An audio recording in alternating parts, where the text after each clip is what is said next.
Hey, everybody. Well, it's the day after the great, gigantic No Kings rally on October 18th, 2025. Just to distinguish it from the other ones that have been taking place. Anyway, yesterday was the big rally, and finally I was able to go. I've missed way too many of these, so I want to share with you my picture so you can actually see that, yes, indeed, I was there.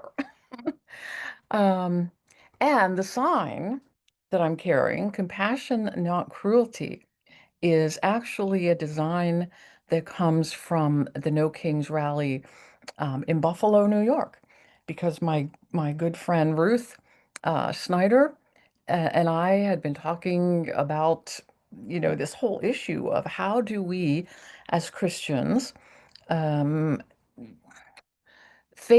address, get the word out that the Christianity that is espoused by Christian nationalists is not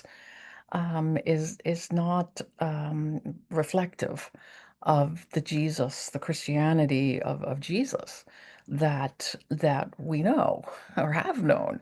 And we have to really be mindful of so much as what's coming out about the right and Christian nationalism is really not uh, Christianity. I don't think Jesus would recognize it and would actually have some problems with a lot of the policies and thinking that's been going on in the name of Christianity. So Ruth and I have talked for a long time about, well, how do we as Christians um, reclaim the name Christian, um, much like people who came to the rallies yesterday with American flags, because we protesters have been called hate that said that we were hateful, that we were Antifa, that we are far left terrorist groups, all the nonsense that was coming out about people coming to the rallies. So we talked about how churches, people, Christian people, need to come together and be very visible about being Christian, but also being at protest rallies and all the things that we do.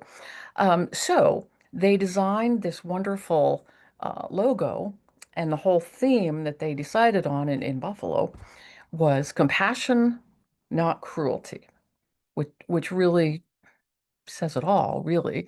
If you look at some of the statements and policies coming out from the Christian nationalists, it'd be pretty cruel, not compassionate at all. And when you think about the teachings of Jesus, the teachings of Jesus had no cruelty uh, from Jesus, certainly, and compassion was his greatest his greatest attribute.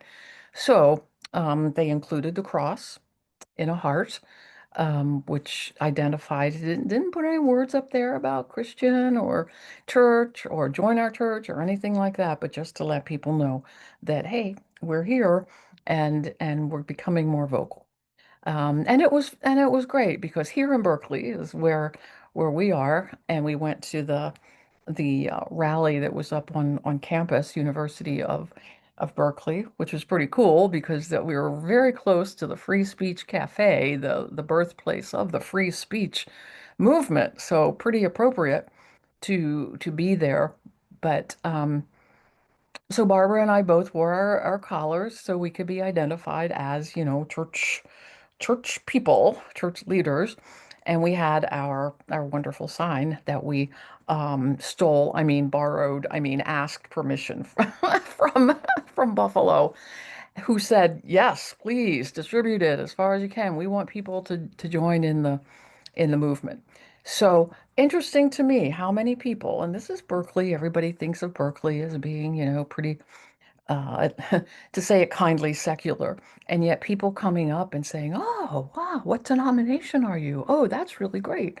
We're really glad to see that." So there was a lot of interest in seeing representation from Christians who weren't trying to promote an agenda of cruelty.